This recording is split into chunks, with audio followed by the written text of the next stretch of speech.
അഫാനെക്കുറിച്ചുള്ള പുതിയ ന്യൂസുകളാണ് ഇപ്പം വന്നുകൊണ്ടിരിക്കുന്നത്. അഫാൻ ജയിലിൽ വെച്ച് ഒരു പുതിയ നാടകമായിട്ട് വന്നേക്കുവാണ്. അതിൻ്റെ ഭാഗമായിട്ട് ഹോസ്പിറ്റലിൽ അഡ്മിറ്റ് ചെയ്തേക്കുവാണ്. എന്താണെന്ന് പറഞ്ഞു കഴിഞ്ഞാൽ, ചെറുതായിട്ട് പോലീസുകാരനുണ്ടെങ്കിൽ കണ്ണ് തെറ്റിയത് അവിടെ ഉണ്ടായിരുന്ന ഒരു തുണി എടുത്തിട്ടുണ്ടെങ്കിൽ ബാത്റൂമിൽ കയറുക, കമ്പിയിൽ കുരുക്കുക, കഴുത്തിൽ കുരുക്കുക, ഒരു ശ്രമം നടത്തുവാണ്. അതൊരു നാടകമാണ്. പോലീസ് ഇത് കണ്ടതും പുള്ളിക്കാരനെ എന്ത് ചെയ്ത് പിടിച്ചിറക്കിയിട്ട് നേരെ ആശുപത്രിയിൽ കൊണ്ട് അഡ്മിറ്റും ചെയ്യുകയാണ്.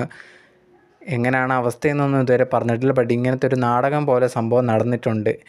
ഇതാണ് ഇപ്പം വന്നുകൊണ്ടിരിക്കുന്ന ന്യൂസ്. എന്തായാലും അഫാനെക്കുറിച്ചുള്ള ഇനിയും വരുന്ന അപ്ഡേറ്റഡ് ആയിട്ടുള്ള ന്യൂസും കാര്യങ്ങളും ഓരോന്ന് ഇനി വരത്തേ ഉള്ളൂ. എന്താണ് ഇപ്പോഴത്തെ അവസ്ഥ, ഭയങ്കരമായിട്ട് സീരിയസ് ആയിട്ട് വല്ല ഇഞ്ചുറി ഉണ്ടോ എന്നുള്ളൊരു കാര്യങ്ങളൊക്കെ ഇനി വൈകി മാത്രമേ അറിയാൻ സാധിക്കത്തുള്ളൂ. പക്ഷേ അഫാൻ ചെയ്തത് ഒരു നാടകമാണെന്ന് മനസ്സിലാക്കാൻ നമുക്ക് സാധിക്കുന്നതാണ്. ഈ ഒരു നാടകമൊക്കെ കൊണ്ട് തന്നെ ഇനി മാനസികമായിട്ട് ബുദ്ധിമുട്ടുള്ള ഒരു വ്യക്തിയാണ്, മാനസികമായിട്ട് ശരിയല്ലാത്തൊരു വ്യക്തിയാണ്, ഇങ്ങനെയൊക്കെ വരുത്തി തീർക്കാനുള്ള ശ്രമങ്ങളാണോ എന്നൊന്നും അറിയാൻ പറ്റുന്നില്ല. എന്നാലും ഇതിലൊക്കെ ചാൻസ് ഉണ്ട്. ഇത് വഴിയൊക്കെ ഊരിപ്പോരാനുള്ള ശ്രമങ്ങളൊക്കെ നടത്താമെന്നുള്ള കാര്യത്തിൽ ഒരു ഡൗട്ടും വേണ്ട. എന്തായാലും അതൊക്കെ ആവാനുള്ള ചാൻസും കാര്യങ്ങളും ഉണ്ട്. എന്തായാലും ഇപ്പം വന്നേക്കുന്ന അപ്ഡേറ്റ് അഫാനെക്കുറിച്ച് ഇതാണ്.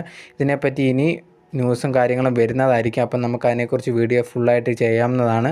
സോ ഇതാണ് ഇപ്പം വന്നുകൊണ്ടിരിക്കുന്ന കറണ്ടായിട്ടുള്ള ന്യൂസ് അഫാനെക്കുറിച്ച്.